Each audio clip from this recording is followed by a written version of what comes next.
Hello and welcome into the Starters Podcast Edition. I'm Dave Trinadoy, and joining me, as always, are Joey Alfieri and Simon Salikas. Well Gentlemen, how are you done. doing? Well done, Come on. 32. You pointed in the right direction. I was trying to fix my hair before we went live, and I was This- all messed up. I'm like putting my hands everywhere. It didn't work. It's I've been practicing all week, to be honest. So it's all right. All right. Busy week in sports, of course. Ton to cover in a lot of sports. Please remember to follow us on Twitter, Instagram, and TikTok at the Starters 690, and subscribe to our YouTube page. We have a ton of fun content on there, digital exclusives, all sorts of stuff. So please just subscribe and comment any. If you want to answer the questions yourselves, feel free to play along from home. That being Comment said, any nonsense. You were about to say nonsense. Yeah, it's okay. Go ahead. We I'm encourage trying to nonsense. be diplomatic here. Diplomatic. All right, so let's get started. Question number one brought to you by none other than Cafe Milano, of course. 3 locations: Montreal, Laval, West Island, which we will be hitting up for an NFL draft-related event. So stay tuned to that. All right, question one. Let's go. We're starting in the MLS, where it looks like the league is trying to lure Lionel Messi to North America by having all 29 teams bankroll his salary. Definitely an out-of-the-box idea. So my question to you guys is it a smart idea? Salikas, you want this? This is really difficult to answer because It's really not. It goes against everything that, like, in business and in sport, and this is like the ultimate collective bargaining agreement. But it's Lionel Messi. Like, that's the kicker here. I'm just gonna say no. There's got to be another way to do this. I just feel like everybody pays for his salary, then he scores a hat trick on you to knock you out of the playoffs. Like, it's gonna be odd. I want to see it. I would sign up to this, but I think you have every right. Any sports pundit have any right to be very, very critical of this. So the fan in me says yes. If I'm going to break this down from a kind of like a business perspective or league perspective, this is as messed up as you can possibly. It was like messed up when, like, Dave Justice was on the on the A's, and Billy Beane is telling him that the Yankees are paying half your salary, or whatever that scene was in the batting cage there in Oakland. That was already messed up. Now you're talking about every team in the league paying for you. Yes, but it's wrong. I'll leave it at that. Yes, but it's wrong. You know what's wrong? You saying it's messed up. You could have said it was very messy, and it would have been way better. Yes. Salikas, I thought that's where you were going with this. Yeah, I got it. Look, I understand where you're coming from, but the thing is, I don't know that you have an MLS club. I mean, you probably do, but they don't make enough money to justify dropping, 50 million a year on their own, or 60 million a year on their own to bring this guy over. I mean, you look at what Cristiano Ronaldo signed for in Saudi Arabia. You're not going to be able to have to have one MLS club pay out that kind of money to one player. So to me, I understand, he's going to have his pick of wherever he wants to play. If he takes this offer from MLS, I would be stunned if that was Montreal. But I mean, it's going to be Miami. It's going to be LA Galaxy. It's going to be New York City FC. It's going to be one of those. But to me, I think you get before Ronaldo went to Saudi Arabia. I don't know about you guys, but I didn't see many tweets on my For You page from the Saudi League of Ronaldo scoring goals. Now all of a sudden I do. So I think it puts you on the MLS radar, or it puts MLS on the radar. So to me, do you benefit directly if you're Montreal, Sporting Kansas City, or any other one of those teams? Probably not right away, but I just think that if you have more eyeballs and international eyeballs on you because Messi's in your league, I mean, I think you're better off for it. So look, I don't know what it's going to cost. I don't know what they're going to end up giving him per year. Is it going to be 50 million a year, 60 million a year? I don't know. I don't know. Is it 30? I don't know. It might cost you $1 million to $2 million per team to bring this guy in. I just think if you have the opportunity to bring him to North America as a league, you get together, you get creative, you have a deal with Apple TV, you're getting a little bit more TV money. I think you bite the bullet short term. No disrespect to David Beckham, but David Beckham is not even in the same stratosphere as Lionel Messi, not as a player and not as an international brand. So if David Beckham took you this far and got you that much more notoriety worldwide, imagine what Lionel Messi can do if he sticks around for a couple of years. So to me, it's a yes, but it's not my money to burn, but it's a yes for me if I have the opportunity to do it. Like it, like the answers, and I like the out of the box thinking. I don't think we've ever seen that before in any other sport where everyone would pitch in to pay for one guy. To pay, yeah. It's definitely it's definitely a smart move. Money, that's what they're going to have to do, right? It's something that needs to be done. Sorry, Dave, go ahead, finish your thought. No, I'm saying, I mean, whether it's good or not, and whether it'll reap some benefits, is to be seen. But it's definitely a smart move. I actually really like it. I think it's a smart move. All right. Do we have a budget to chip in? Like, could we pay $1 million from the podcast? We get Messi on once a month. We'll look into it. We'll get back to you on that. All right, next question. Brought to you by EA Fitness, of course, in Laval. Personal training at its finest, and they give a 20% discount to its to students and 10% to government employees. So check out eafitness.ca. Question number 2. We're going to stick with soccer, where Canada beat Honduras 4-1 last night. I want to know, guys, which Canadian player's future are you most excited about? And try to, stay away from the Davies and Jonathan David and whatnot. Just what player's future are you most excited about? Okay, so I know Simon. I think I know where Simon's going to go here, so I don't want to take Simon's player. I know he's very excited. You're very excited about a local player, no? Sam Piet, maybe.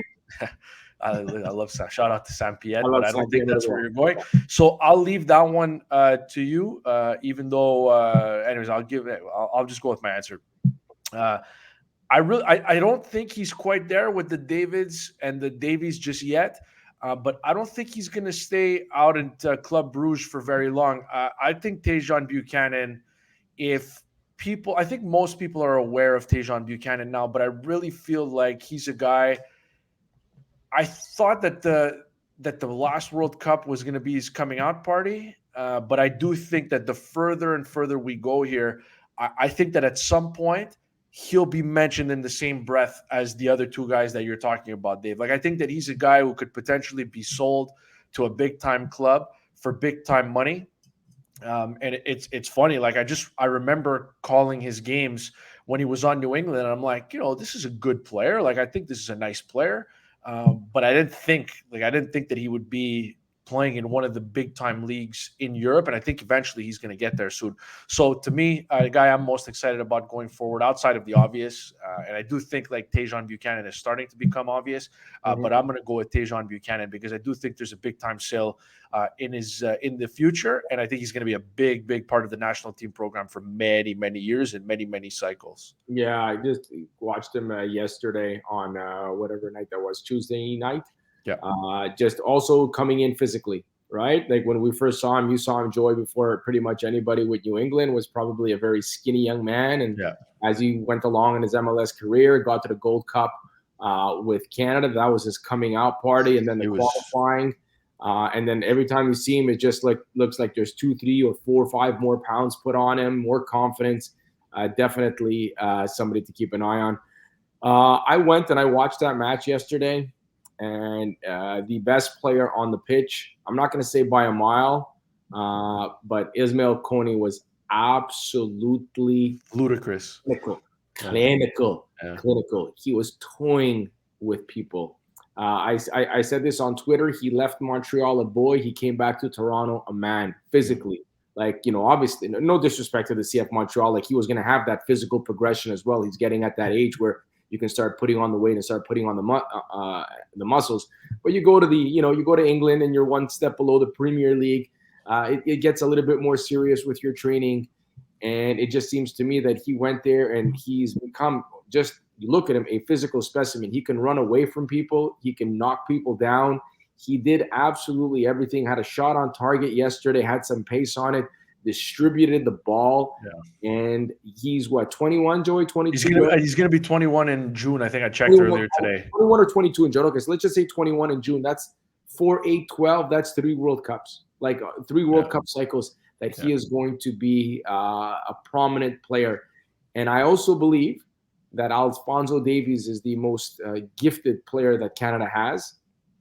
but this team will become better and will become more dangerous when the ball and the offense and everything runs through Kone and Estacio. And then you let the best left back in the world, maybe not be the best left back in the world because he's not playing there. You move him up the pitch a little bit, and you don't have to run the offense and run everything. Or like Alphonso Davies sometimes feels that he has to do everything.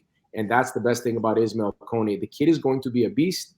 He's at Watford now. He will be in the English Premier League within the next 18 months. He was so good, guys. And I love what Herdman did, right? He brought him in at the World Cup and said, young man, here's 20, 30 minutes in the World Cup. Never looked out of place. First time I didn't watch the Curacao match. I did watch the Honduras match. Best player on the pitch. I just want to give him a shout out. I don't know if you guys saw, he had the black armband, the Jason DiTullio armband. Yeah, and I got the matching hoodie here. Very nice. That was super emotional for me too to see him. I think he got, what did he get? Young player of the tournament of the Nations League, and he had there's a great picture. It's in my Instagram story, and he has the Jason DiTullio armband. So I thought that was really cool, really classy on his part as well. Yeah, good, very humble young man. Looks very good. Oh yeah, it's great. All right, next question is brought to you by Station Pizza Moderne. Can't stress it enough. Follow them on Instagram at Station Pizza Moderne. You will not be disappointed. It's just an amazing spot on going west in Cartierville. Just follow them. Station Pizza Moderne on Instagram. You're gonna love it. Question number 3. We'll go to the NFL.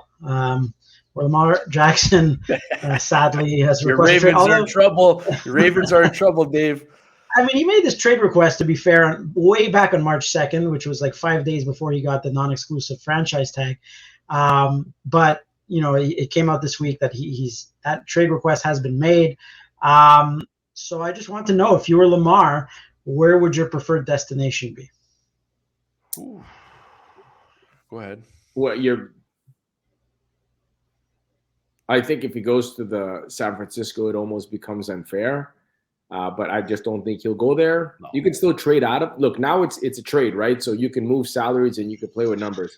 So if I'm Lamar Jackson, no disrespect to the other quarterbacks in the NFC, you can make a case, and I think a very strong case, that if he was to make his way to the NFC, he's the best quarterback in the NFC. Now, Jalen Hurts had a wonderful year last year, and he may continue to be wonderful. But, Lamar landing there, like in San Francisco, my goodness. I think that offense would just be ridiculous. So I think that's destination number 1. And I'm just trying to keep it teams that I think that he can get there and push him clearly into a playoff spot. Now, Atlanta's a nice fit, but I don't know if Atlanta's ready. That, if you were to go to Chicago, I don't know. I don't think the Bears will be a playoff team this year. And I think if they got Lamar Jackson, I still don't think they'll be a playoff team this year. There's still a whole bunch of holes that they have to finish up. So I'll just say top spot for him would be San Francisco, and maybe spot number 2. It seems like they've always had an okay team up until last year, even when they were plugging in guys like Matt Ryan and Phillip Rivers and Carson Wentz almost got to the playoffs. All they had to do was win in Week 17 against the Jags. I think fundamentally that's a good Colts team that just needs anything out of the quarterback position. So I'll go San Fran, Indianapolis. Yeah, Matt Ryan, they benched him at one point last year and brought him back. I don't know. There's a lot of chaos. They've got to find a long-term solution for that position because they've poured in a ton of cash into, like you said, Rivers, Wentz, Ryan. You got to find a long-term solution. So I don't mind that. Plus, they play indoors, which, to me, I think that could definitely help Lamar.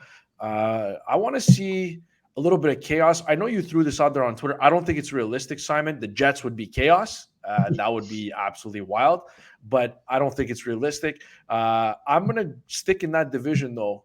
And maybe this isn't where Lamar Jackson should want to go, but this is where I'd like to see him go. I want to see him go with Bill Belichick. New England needs something. So does Meek Mill around them. Yeah, Meek Mill's trying to, Robert Kraft help get Meek Mill out of jail. Meek Mill's trying to help him out, get Lamar Jackson there. But I don't know, what does New England have to be excited about here? The Jets are making moves. The Dolphins are making moves. The Bills are the Bills. Bills are going to be competitive. What What does New England have? So this is the way. So to me, I think it would be really interesting to see him go to New England. I know that's an AFC to AFC trade that would have to happen. The thing I'm curious about is you have to pay Lamar Jackson right now, and you have to give up 2 first-round picks. So if I'm Baltimore and you want him in a trade, I want 2 first-round picks. But if I'm another team, I'm like, well, no, I'm not going to make him an offer. I'm making you a trade offer. So if I'm another team, I'm trying to get Lamar for less than 2 firsts. If I'm Baltimore, I want at least 2 firsts. I don't know. I'm really curious to see if a trade actually materializes. I'm really curious to see what the compensation is going to be and who has what type of leverage. But to me, I'd like to see New England just because that's a team that's been was great for a really long time. And now they're just kind of, they're kind of meh. And I think if he goes there, I think the AFC East is, assuming the Rodgers thing gets done, which I don't want to talk about anymore because until it happens, I'm done with this. But I think if Lamar Jackson goes to New England, I think that makes things pretty interesting. It does. It does make things very interesting. And now it's a question of the leverage. You have to think the Ravens have all the leverage. If you don't want to play football this year, don't play football this year. Because, like I said, if you listen to RG3 and when he's doing the rounds on ESPN, he's very convinced that Lamar Jackson will not play under the present contract. He will sit the year out. Yeah. And he'll reassess it in a year from now where he can and he can't go. The Ravens. Simon, the thing is, if you're Baltimore right now, it's like, okay, you can sit out if you want, or a team will call and say, hey, we have a 1st and 2nd round pick in this year's draft. We can make you better. You're willing to have him sit out. So why not trade him away and you can get something for him this year that can help you right away. I think the tricky part to me, Simon, even with the Aaron Rodgers trade, is like, I know these trades that for cap reasons, they could be made after June 15th or whatever it is. But like, if I have to wait, like if I have to go out and acquire a 2024 draft pick for these guys, I mean, that's help. That's a draft pick that's not helping me right away. And that's why the Packers are going to ask for a pick. If the Packers with the Jets, they want to pick this year. They know that Aaron Rodgers is going to make that team better. And time's ticking, man. Yeah.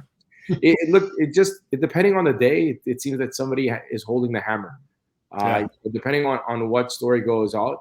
Look, I think Lamar Jackson has messed this up badly, very badly. Opportunities were there. It's sad to say, guys, but no agent is rooting for him. No general manager is rooting for him. No owner is rooting for him. It's only the players that are rooting for him, right? The other guys are just the owners don't want. And I like I said, there's no collusion here. You don't have to call Jerry Jones to tell him not to give this guy $225 million guaranteed.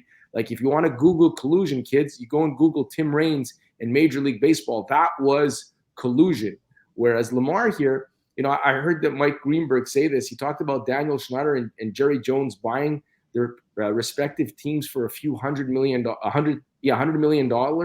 and now those teams are worth $6, $7, and $8 billion. He goes, and I can't remember who it was on Get Up. Says, well, isn't winning everything that matters? And he's like, no, it's not. Not to these guys. What matters to these guys is to keep the league the way it is, powered by the owners. They don't want to turn this into the NBA where it becomes a league driven by its players. They like making this ridiculous amount of money. That matters more than winning. If it didn't, Lamar Jackson would be playing for somebody right now or would be getting ready to show up to OTAs. So I don't think he's handled this very well. Not that I want to say that I want to be very critical of him. Supposedly the word was that there was about $185 million of guaranteed money out there by the Ravens in a contract. That was more than Kyler Murray got. That was more than Russell Wilson got. And he just wanted to get what Deshaun got. But, Deshaun is one contract. And the other ones were more, not established, but the routine was set. You knew that was the outlier and things were not going to be that way. So I like Lamar Jackson. I've always liked him, enjoyed him in college when they told him to be a wide receiver. And he said, I'm going to play quarterback. The kid got drafted. He sat there with his mother and he pouted. And the only reason he got to the Ravens is because they had 2 first-round picks that year. They took him with the 32nd pick.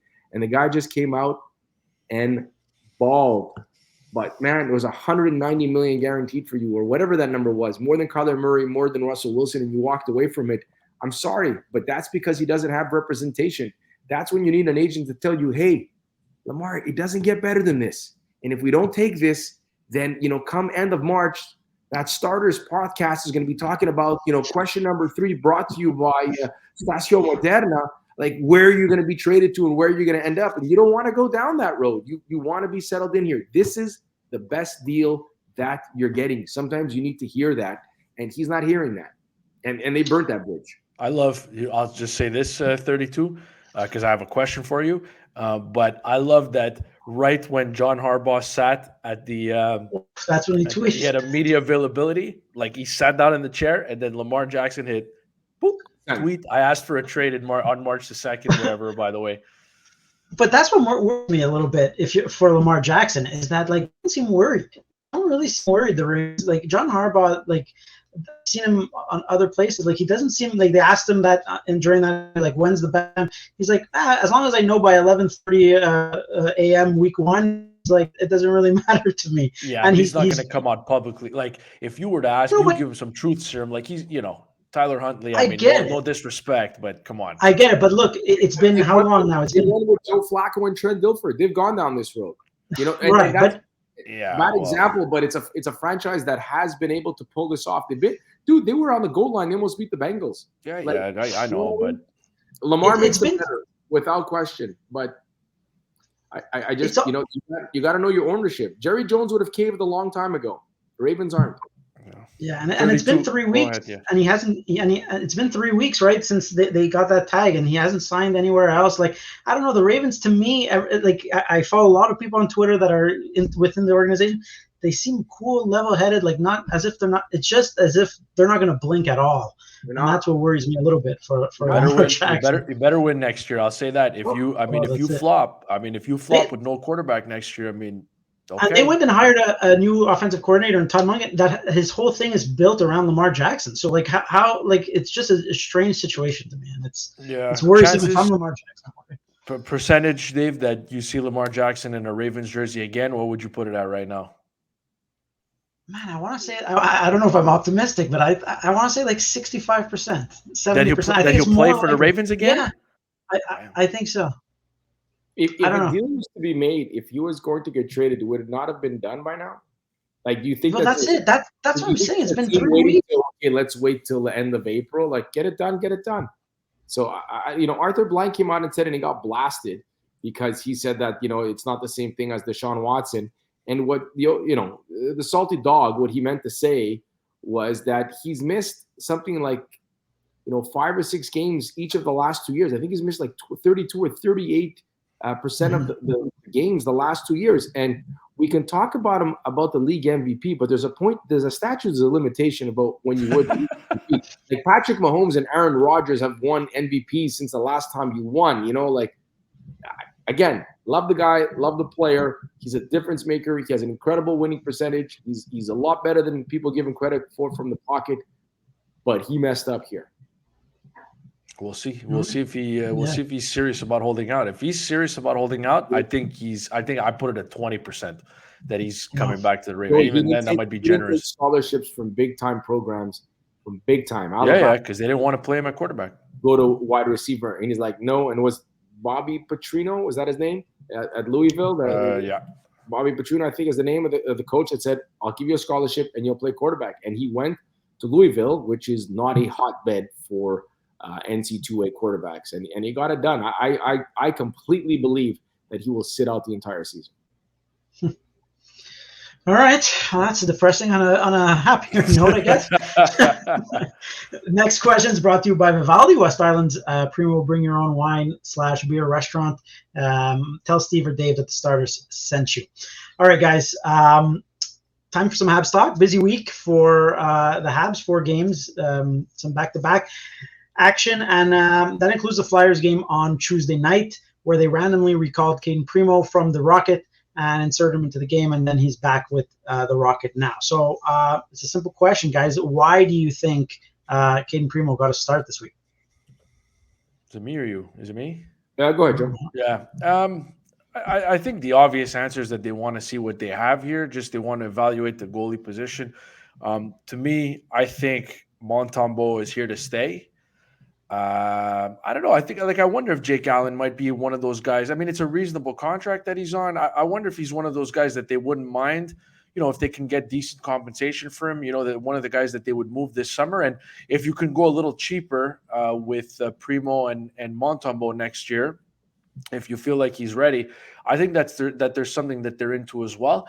And then there's another part of me that's like, I don't know, they've had the whole year to evaluate him in Laval and to get eyeballs on him down there. And are they giving him these games? Are they giving him an opportunity to play? Because he might be in play this summer. And maybe there's teams that are interested in a young, affordable goalie, and Montreal just doesn't feel strongly about, kind of a la Romanov. Like, I think it was a great trade in hindsight, making that swap for the pick and then trading the pick for Kirby Dach. But, maybe there's just some players that other GMs see more highly than Kent Hughes and Jeff Gordon do. And, they inherited a guy like Primo. So I wonder if this is a player that might not be on the move himself going into this summer, if he's not part of a package or if they swap for, so I think the obvious answer is you do want to see what you have. And I don't think he was poor by any stretch, but I don't know. There's just a few too many times. I'm not a goalie expert, but there's a few too many times in that, and it's one game, where he makes the initial save, but he doesn't look super sure of himself. So, look, those are things that you can probably work on. There's times where he's a little over-aggressive, I find as well. Is he the long-term solution in nets? I'm not ready to say that just yet, but maybe there's another team in the league who feels strongly about it, and maybe this is a way for Kent Hughes to say, you know what, our goalies have played a lot. We've leaned on them. They've been relatively healthy. Let's give this kid an opportunity to play. Let's see what we have. And also, you know what, maybe we have an opportunity to put this guy, because I think they're doing a lot of showcasing. I think they're doing a lot of experimenting. I think I mentioned this on the air this weekend, like Dach and Gurianov playing together. That's something I think they want to see. Does that work? Is that something that we can do next year? Can we get a winger? Is he an option for Kirby Dach? So I think a lot of those little things are happening right now. Playing Suzuki with Hoffman, I don't think that's a coincidence either, clearly, based on the personnel you have. So, yeah, I think the easy answer is they want to see what they have, but I think it wouldn't blow me away. It wouldn't shock me if they turn around and said, yeah, there's a deal here. Cayden Primeau's out, and we'll draft our goalie, or we have some goalies in the organization we feel better about. Interesting perspective. Simon? Couple of things. I think that they did him a solid.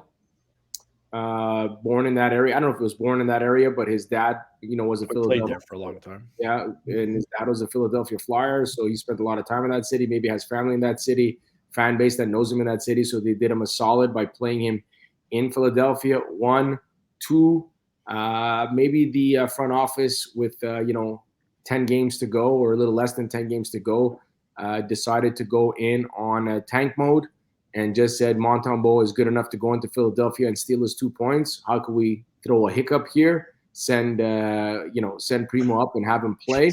Conspiracy theories, I love it. I don't know if you saw the commentary from the head coach, man. Didn't look like he was thrilled about guy coming up and playing that night.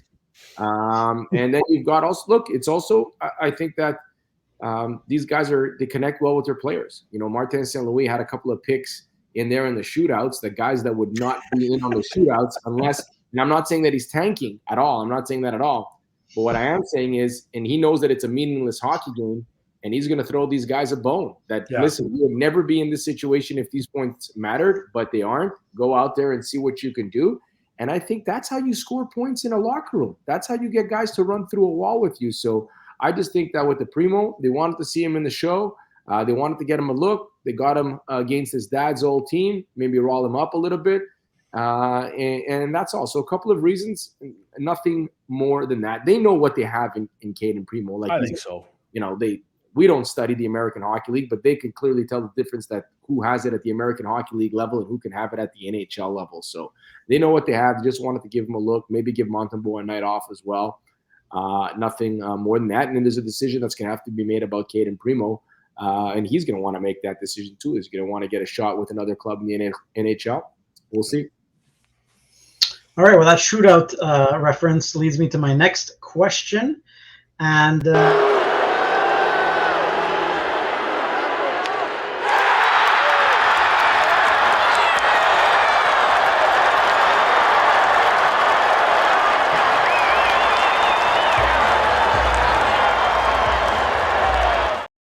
All right. So you're an animal with the video in the middle of a podcast. I like it. You know what? For our audio listeners, that was a video of Michael Pezzetta. I might edit it out for them. We'll see. No, Final question of the night, brought to you by Fresh MTL, of course. Follow them on Instagram at Fresh MTL. They do some cool videos. Check out their content. Eat fresh, live well, I believe is their slogan. And it does definitely look like very good and fresh food. So last one of the night, Mike Pezzetta brought out the old Tiger Williams celebration. We saw the reaction from the Habs players on the bench. We saw that video of his teammates coming into the locker room, which was pretty cool on Twitter. What do you think of it, and do you think it crossed the line? No, I don't. Look, I don't think it crossed the line. If it was in baseball, they'd probably throw at his head. But look, he didn't disrespect anybody. He was playing up to the crowds, and no disrespect to the Sabres. First thing you can do is, if you don't like what Pezzetta did, maybe have more Sabres fans in the arena than Habs fans in the arena. That's the first step. So he was playing up to that crowd, the fan base that was there. It was fun. Look, you do that in a 3-2 hockey game with 9 minutes left, you're going to get a beating. You're going to have to answer. But after a game in a shootout, for a guy who is not known to be taking shootouts or scoring on shootouts, like if somebody on the Sabres has a problem with that, like, dude, it was a must-win game and you lost to the Habs. Like, you dropped the point to the Habs. I focus on, big picture, what went wrong, and not Michael Pezzetta just pulling a Dave Tiger Williams down your ice. So I didn't have a problem with it. I'm quite sure if you went around the hockey community, there would be several people who probably did. You know what I hate? I hate that the second I saw that, I wasn't like, oh my gosh, that's amazing. That's, somebody showing some personality. I thought to myself, oh my gosh, people are going to be mad about this. The hockey purists are going to be so angry. Here comes Hockey Night in Canada on Saturday night. Here comes this. It's ridiculous. Like, I'm begging for these guys to show a little bit of personality, like begging. Like, when this stuff happens in football growing up, like I love the celebrations in the end zone. I love the choreographed stuff that they worked on in practice. Like, I enjoyed it as a kid. Now I can probably do without it, but it doesn't upset me in any way. And like, hockey is just so bland and so vanilla when it comes to this stuff. And I don't think they play again, but like, would it surprise me if like, next October, Tage Thompson goes, hey, you remember that celebration? Well, you're going to have to answer for that. Like, what are we talking about? Like, that wouldn't even surprise me if that happened. So I like it. I like that they show personality. I don't know. I wish that we saw more of this kind of thing, but I doubt that this is going to happen. But yes, this was an example of, and I think it's not even a question of like, it wasn't even that they're, usually hockey players are like vanilla ice cream, like, I like it. I'll watch it. I'll pay attention. But like, this was not even like getting chocolate ice cream. This was like getting a moitié, like it wasn't that outrageous. So I like it. I don't understand I don't know. I saw a couple articles written about it. I mean, whatever, it's fine. You want to be upset about it. You think it's crossing the line, but that's your prerogative. But it was also an homage to one of the greatest characters in NHL hockey, like also one of the greatest nicknames, which is a very generic nickname, but in the entire hockey community, not for everybody, but if you're over the age of 40, when I say Tiger, most people, and I'm not talking golf, they know exactly who I'm talking about. Like, you're the only one over 40 on this podcast, by the way. Just would people be upset if Pezzetta scored and he launched his glove in the air and he pulled a Teemu Selanne? Yes. People would be less. They would be less upset, right? Oh, I don't know about less. I think people would be upset. Yeah. Like if you did that on Buffalo instead of the Dave Tiger, like people would still be triggered. Yeah. I think that you'd have the same reaction. Again, that's an homage to one of the greatest, celebrations in NHL history. Like, he was a rookie and he broke a record. Like, that's exactly. Like, if you're in the NHL front office and like, if I'm sitting around a table and a couple of salty dogs are talking about how that's ruining the game, I'm saying, dude, salty dogs. It's the second time you dropped that. I like it, Simon. That's what I call these guys. And like, I would be sitting around that table and I'd say, hold on a second, what happened tonight, man? People, 30 years and younger are gonna go to YouTube or go to Google and punch in Dave Tiger Williams. They're to Or they see. might just see it on TikTok, Simon. Yeah, exactly. Or well, I'm not going to punch it in on Google. All his fights are going to be able to see on. Is the all-time leader, I believe, in penalty minutes, and some of the nastiest, craziest scraps you'll ever see in your life. Now, maybe you don't like that, but it gets people interested in your game and doing a little bit of research of your game and finding out that there was, hockey before 2015 or whatever. So I don't know what negative came out of that. Nobody got hurt. Wasn't disrespectful. It wasn't a gesture. Like if he does that and he skates right in front of the Buffalo bench and he starts pointing at the Sabres, yeah, Tage Thompson, hop over the bench, smack him around. Sure. But he did that on the far end of the ice. And again, I don't have a problem, and I'm not quite certain why you would have a problem. Like if I'm a Buffalo Sabre, maybe I'll give him a little bit of nudge the next game, but we're not going to blows for this, man. We're not going to go. We're not dropping the gloves for this. So I don't know. I enjoyed it, and a little bit of personality, like Joey said. And at the end of a shootout, for a guy who doesn't get an opportunity to score those goals in shootouts, I think it was perfect. Well, that's it. I think that's the circumstances, everything, right? And you said it last question. Like, it's a guy who's not going to get that opportunity much again. He's a guy who, and it's in a meaningless game between two, nothing teams for this year, right? So, I mean, I think it's a lot different if Cole Caulfield does it on, in the middle of the season, whereas Michael Pezzetta does it towards the end. I think why though? Why is it different? It shouldn't be. It shouldn't be. Why can't he do it? No, you should. You should be allowed to. Trust me, I love personality. I think that this is what the NHL needs more than anything in the world. Look how you can get into in the NBA. You can get in if you knock down a three in front of the opposition's bench and you start dancing and stuff like that. Guys are going to take offense to that, right? Like, it happens all the time, Simon. Where they put the hand up and they look over. Just don't do this. I know the equivalent of basketball. This was just more than a hand up, though, right? Like this was excessive celebration that was planned. So in live action, like if Cole Caulfield did that when the Canadiens and the Bruins are competing for the Atlantic Division with 4 minutes left in a game and he skated across the Bruins bench, I'm like, okay, buddy, they can't beat you for this, and I think they're gonna have every right to do it. Like there's so much you can do. Like that would be awesome. By the way, if you did that. That would be phenomenal. I'd sign up for that all day, but I would completely understand that there's going to be consequences and repercussions. For that. So look, if you did in front of a guy's bench, I don't know, you put a guy in his ass and he's laying unconscious and you're dancing on top of him, there might be a little bit too much. Yeah. There you can get mad, but here I don't see why you would want to get mad or be triggered for. And by the way, I just want to say, I'm not giving Canadiens fans any credit for loving this. Obviously, if the opposite would have happened, people here would have been furious.